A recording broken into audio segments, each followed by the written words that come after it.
Welcome to another bolt action tutorial, folks. This episode we are going to be painting the command figures from the Soviet command blister. We've got 4 different kinds of figures here. We've got some interesting choices of colour too, and to start with, to make the point, we'll be painting some blue. Blue is not a colour that you see very often when you're painting World War II, but here I'm using a shade colour of Stormy Blue. That's game colour, sorry, and then game colour again, Ultramarine Blue, and then model colour Azure. That's the 3 layers that I'll be applying. Starting with the Stormy Blue. Now, it looked a little bit too glossy when it came out the bottle, so I added a little bit of glaze medium to it. The glaze medium will allow it to have a more matte finish. As it was, I didn't need to. It was just one of those things, and I put too much glaze medium in, so it took forever to dry. So you can see me just working around the areas that will be blue, the hat and the trousers, in my usual style. Here, whilst I'm waiting on the blue to completely dry, I'm moving on to the tunic, starting with model colour US Field Drab as my shade colour. If you're not familiar with the process that I follow, the figure has been undercoated with German Camo black brown. That is going to become my my deep shade colour. That's going to outline all the various areas of the uniform, of the figure, of the equipment, and it's also going to provide any really deep areas of shade. The trousers, or anywhere that's been painted blue incidentally, or anywhere that will be painted grey or metallic, I have given an undercoat of black, because it doesn't really work with the dark brown. It just looks strange. And now, hopefully you can see I'm really just mapping out my second coat, and this first coat is going to capture the main areas, the main shapes. And you can see there's a lot of lines getting painted on. When I apply the second coat of paint on, I will kind of fill in the lines a little, so there's less shade showing, where I'm only keeping the shade I am ultimately happy with. But this stage is very important for mapping out the basic shape and folds of the uniform. I'll apply the same approach to all the areas of the uniform regardless of what the colour is, though I may use more or less layers of colour depending on the colours being used and the size of the area being painted. But you can see here on the arm I'm just painting folds, painting lines, leaving shade where I know I'm going to want to keep it, and then I will join all those lines up, leaving only the shade that is key to creating the shape. And the sculpt of the uniform is important here. You can follow that, but you can also leave shade on flat areas taking this approach, so you can make a flatter figure look quite interesting. Now we're adding just another coat of the US Field Drab, just to get a nice solid layer, because this is going to be effectively our first proper shade layer. And we're also removing any excessive amounts of the German Camo black brown, because we don't want that to dominate too much, only to define features and the deepest of folds in the uniform. Panzer Ace's Old Wood is the main colour for the tunic now, so I'm applying this in a way that will leave some of the US Field Drab showing, and I'll be following the shape and folds of the uniform whilst I'm doing this.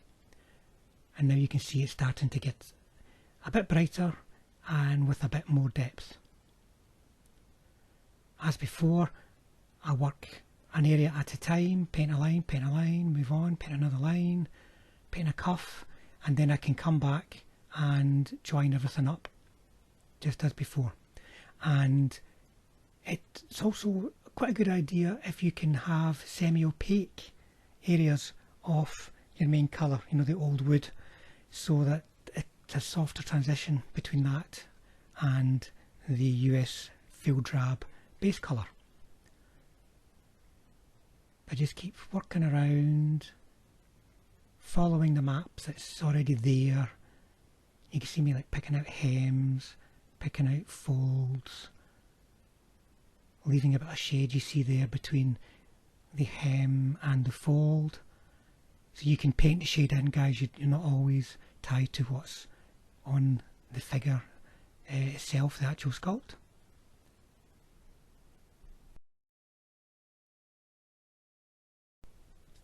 Now we're moving to the highlight colour for the tunic, and we're using Iraqi sand here, and we want to just catch the edges such as on the collar there, but also certain high points on the uniform you'd want to catch, like prominent folds, but also where you can see the shade, where at all possible you want to put a line of the highlight above the line of the shade.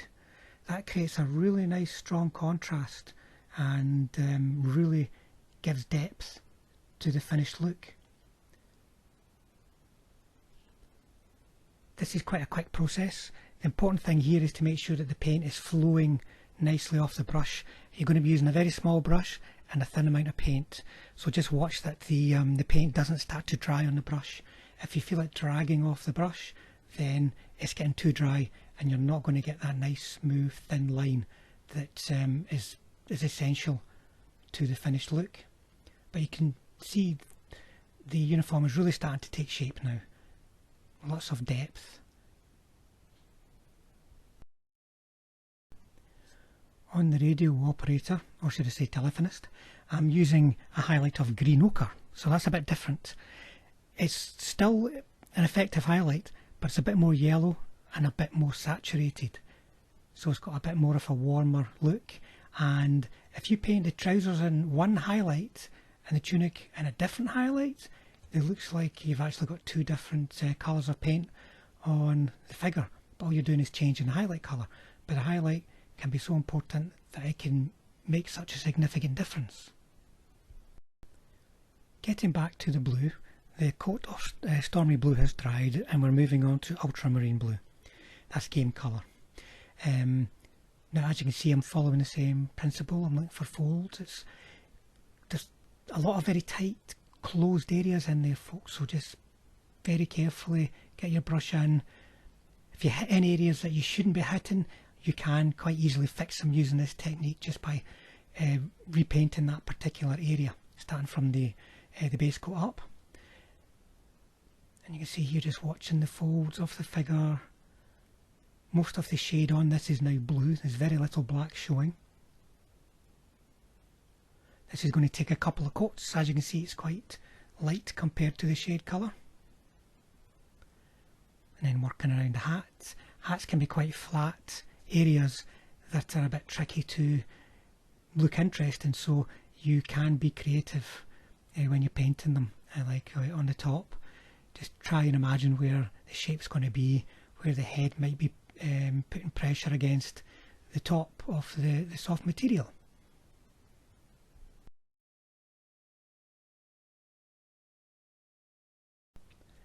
And for the highlight, it's model colour Azure. Very, very small lines here, folks. It's quite a bright highlight, so you don't want to overdo it and have everything looking like there's a neon glow to it. You can see tiny little lines being applied, and as we're using tiny lines and a tiny brush, like I said, be careful it doesn't dry, because then it's not going to come off the tip of that brush. You probably have to refresh your brush quite a lot when you're working with these small lines.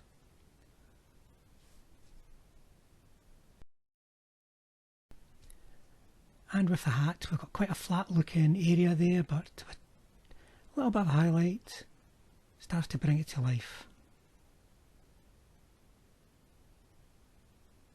Those dark areas begin to look like folds in the fabric. And then just a few lines around the edges. For the belt, I'm using leather brown, though German Camo medium brown is a good alternative. The larger areas, such as the satchel or the holster, you're going to apply this in a way where you, just as with the uniform, where you're going to be following the shape. Now, because the shade colour here is already in place with the German Camo Black Brown. You just need that one coat of paint. You don't need more than one layer. And then I'm going to highlight the edges with New Wood or with Orange Brown. That's both of them give us a worn leather edge, and Orange Brown looks distinctly different from the Panzer Ace's New Wood, so that you can put, like here, two pieces of leather together and they will look like two different pieces even though they've got the same basic colour. Now we're moving on to the boots. Here we're using German Grey. That's going to be the main colour over the base coat of black. Follow the sculpt once again. Look for the little folds in the leather. Look for the shape of the shoe. Now we can also do metallic areas such as these binoculars and the gun as a sort of dull metallic grey. The submachine gun can be done in the same way too.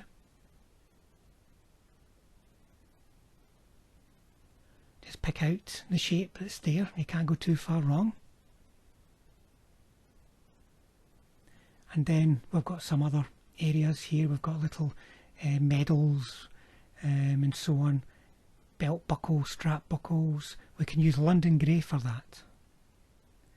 And then that same London Grey can be used as a highlight on the metallic areas such as the gun, the pistol rather, the binoculars and the submachine gun, but we're not going to apply a highlight to the boots.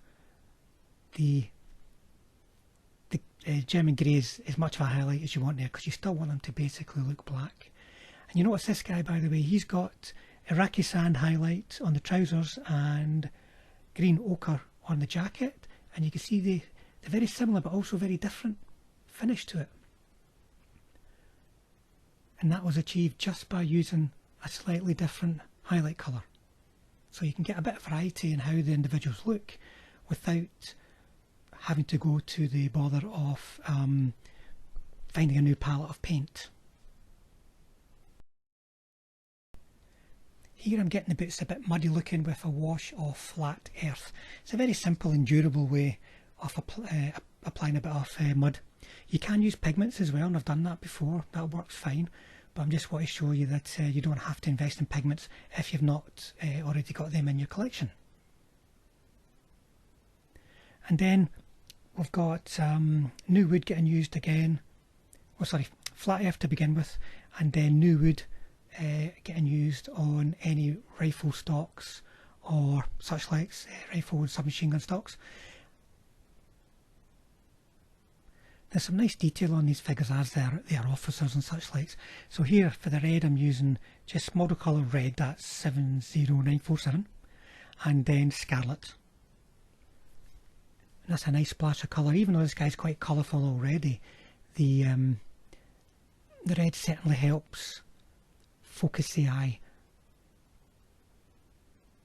And on the telephonist, I'm calling her telephonist because she's not got a radio. And then you can see these little spots of yellow on his shoulder boards there. So I'm adding a little bit of black, a few dots of black, so that I can put some dots of yellow on top, and they'll stand out strongly against the red. And here, there I'm putting on the scarlet highlight.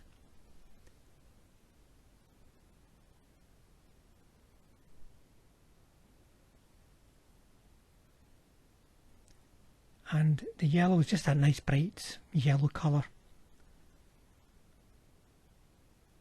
And the little black circles I put on there before just help that pop.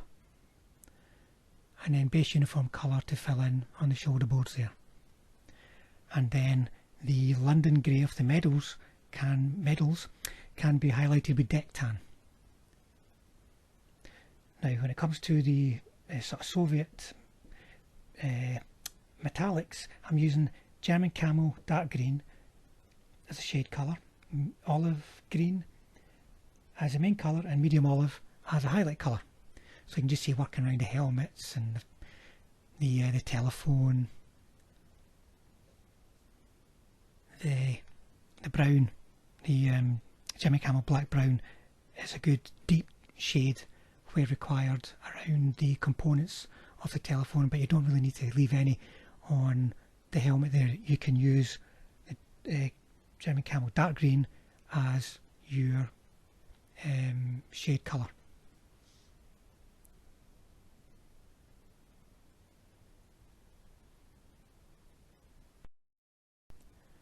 Mrs. Panzerschule has painted the medic here. I'm videoing the painting through the magnifier that she paints with.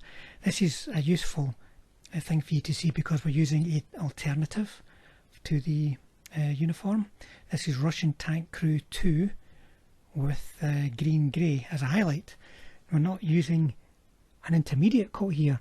If you wanted to though, US Olive Drab would be a good shade colour. But I want to show you here that for certain colours that are closer to the brown, you can just go straight to your main colour. Apologies for the shininess. There was a light pointing at the ceiling, but I've fixed that for subsequent clips. But you can just see Mrs. Panzerschule is following the same technique.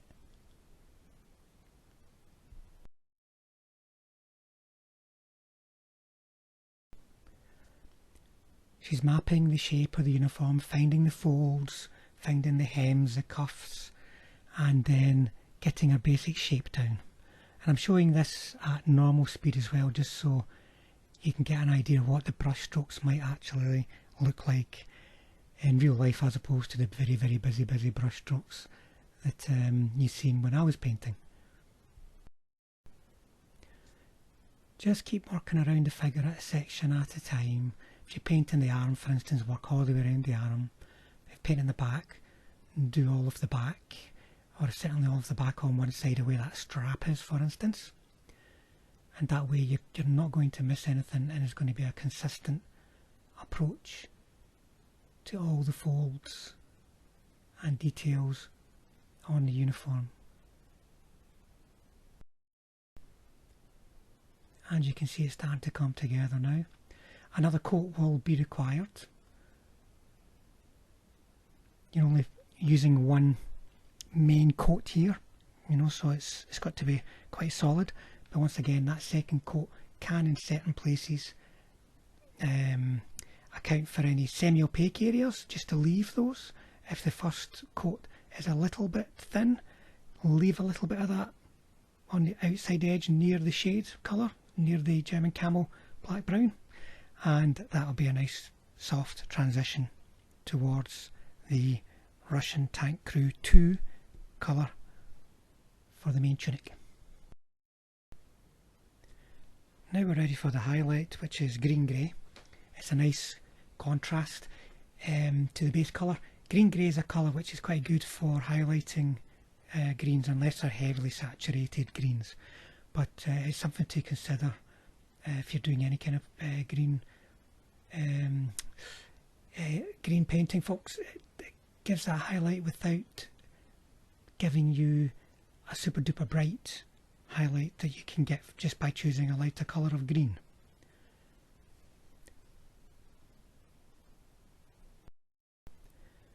To start the skin, we're given an all over coat of saddle brown. It's a pinkish purplish kind of brown colour that's a good foundation for skin. It's got a bit of a glow to it, and it gives a nice sort of bit of warm depth. We'll just keep working around the face, and the important thing here is we're not going to leave any of the German Camo black brown as shade. It's going to be all the saddle brown. Now we're going to paint the eyes before we go any further, because if anything goes wrong, as it does here, it's very easy to get the base colour, the saddle brown, and tidy it up. And when painting lines, we just do a little line, which is going to be off-white or deck tan, and then draw a line of German Camo black brown down through it. Now we're going to start mapping in the face with game colour bronze Fleshtone. Just follow the natural features of the face, folks, leaving shade a little bit around the eyes, you know, down side of the nose, the mouth, the lips, anything that might be happening on the forehead. You maybe want to leave a furrow, depending on the expression on the face of the miniature, so to speak. But just follow the figure to make a face that the human eye will instantly recognise. And for a highlight, we're going to use Model Colour Flat Flesh. Once again, just follow the shape of the face, and it's good to get a bit of highlight underneath the eyes. By the way, you might think that's an area that should be shaded, but if you look at a face, most of the time light comes down and hits the cheekbones just under the eyes, so it's worthwhile just getting a little line under there.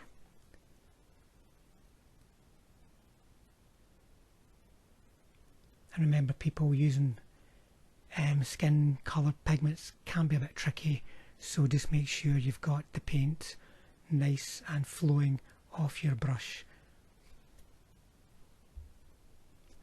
Let's have a look at the finished minis now, folks. Hopefully you found that interesting and useful, and it's giving you an idea about some colours and perhaps using the layering technique if that's something that you've not used before. But these are a nice, attractive, quite colourful group of Soviet command figures, so I'm quite looking forward to gradually building up my collection of Soviets and Germans, and maybe even having a game one day, as long as I can find the time. So thanks for watching, folks. If you enjoyed it, please like, subscribe, share and do all the good things that helps me build up the channel and bring it to all the great viewers out there on YouTube.